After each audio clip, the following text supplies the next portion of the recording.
Mister বিনের নাম শুনেছ? Mister বিন অক্সফোর্ডের ছাত্র ছিল। মিস্টার বিন যখন অক্সফোর্ডে পড়ে তখন তার খুব স্বপ্ন সে নাটিকা করবে। থিয়েটারে সে ভর্তি হয়। সে থিয়েটারে ভর্তি হওয়ার পর থিয়েটার তাকে একটা ডায়লগ দেয়, সে ডায়লগটা বলতে পারে না। তো তারা বলে তুমি যদি ডায়লগ না বলতে পারো তাহলে তুমি কি নাটক করবা? তাকে বের করে দেয়। মিস্টার বিন চিন্তা করলো আমি ডায়লগ বলতে পারি না, কিন্তু আমি এমন একটা নাটক আবিষ্কার করব যে নাটকে কোনো ডায়লগ দিতে হবে না। 3 বছরের মাথায় মিস্টার বিন এমন একটি মুখ অভিনয় আবিষ্কার করলেন, পুরো বিশ্বরে এত আলোড়ন তৈরি হয়েছে, পরবর্তী অক্সফোর্ড থিয়েটার তাকে নিয়ে পুরস্কৃত করেছে। এরপর তুমি বলো তোমাকে অনর্থক সৃষ্টি করেছে আল্লাহ? আল্লাহ তোমাকে অনর্থক সৃষ্টি করেছে? আল্লাহ তোমাকে অনর্থক সৃষ্টি করেনি। তুমি একটু কালো হলে মন খারাপ করো, হ্যাঁ আমি কালো, আমাকে কেন আল্লাহ অনর্থক সৃষ্টি করেছে? মন খারাপ করো না? করো না? এই বিশ্ব জগতে আল্লাহ তাআলা তোমাকে আমাকে কি বলেছে জানো? আল্লাহ বলছে কুনতুম খায়রা উম্মাত উখরিজাত লিন-নাস তা'মুরুনা বিল মারুফ ওয়া তানহাউনা আনিল মুনকার। আল্লাহ বলছে you are the noblest nation, you are the best nation. তুমি সেরা জাতি। এই বিশ্ব জগতে যা আছে আমি সবকিছু তোমার জন্য সৃষ্টি করেছি। আর তোমাকে সৃষ্টি করেছি ওয়ামা খালাকতুল জিন্না ওয়াল ইনসা ইল্লা লিয়াবুদুন। আর তোমাকে আমি সৃষ্টি করেছি শুধুমাত্র আমার ইবাদত করার জন্য, শুধুমাত্র আমার দাসত্ব করার জন্য। আর বিশ্ব জগতে যা আছে সব কিছু সৃষ্টি করেছি শুধু তোমার দাসত্ব করার জন্য, আর তুমি শুধু করবে আমার দাসত্ব। ধারণা আছে? তার মানে তুমি মনে করো, আমি মনে করো আমরা অযথা আল্লাহ তাআলা আমাদেরকে তৈরি করেছে, অযথা।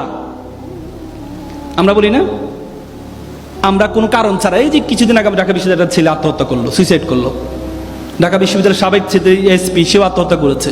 মনে করে যে কেন আল্লাহ তাআলা কি আমাকে অনর্থক সৃষ্টি করেছেন? আল্লাহ তাআলা কোন যে ওয়ামা খালাকনাস সামা ওয়াল আরদা ওয়ামা বাইনাহুমা বাতিলান, আমি আসমান এবং জমিনে যা কিছু সৃষ্টি করেছি কোনো কিছু অনর্থক সৃষ্টি করিনি। তোমাকে আল্লাহ তাআলা অনর্থক সৃষ্টি করেনি। তোমাকে এমন একটি কাজের জন্য আল্লাহ তাআলা সৃষ্টি করেছে, সেই কাজ পর্যন্ত তুমি যেতে পারো নাই বলেই তুমি মনে করো আল্লাহ তাআলা তোমাকে অনর্থক সৃষ্টি করেছেন।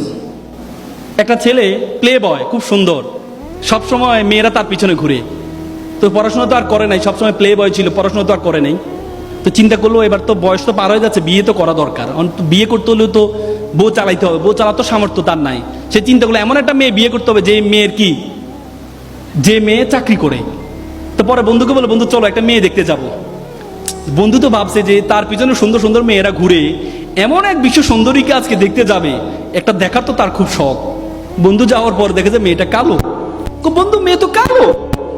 যা বেটা, নদীর জল ঘোলা ভালো, জাতের মেয়ে কালো ভালো।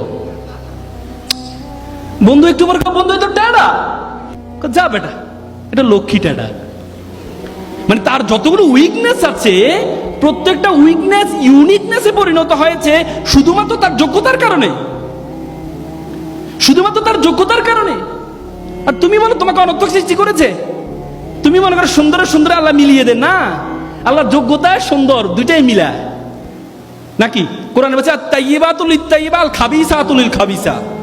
আল্লাহ কোরআনে বলছে যে আমি ভালোর জন্য ভালো রাখি আর খারাপের জন্য খারাপ রাখি। বুঝো না? শুধু সুন্দর দেখলে তোমরা মনে করো সুন্দর মানে অনেক কিছু না। সক্রেটিস একটা চমৎকার কথা, beauty can not escape of ক্যালামিনি।